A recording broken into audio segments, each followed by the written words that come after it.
রসুলপুর উত্তর বাজারের মাইক কম্পিটিশনের ময়দানে দর্শকের বিচারে সবার উপরে দিচ্ছে পাবলিক ভোট।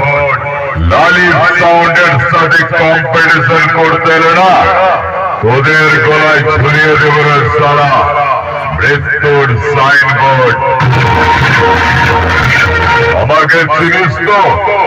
আমি সেই রসুলপুরের লালি সাউন্ড।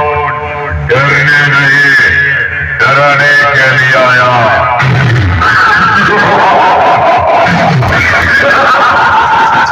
कौन है? यही तो बादशाह है।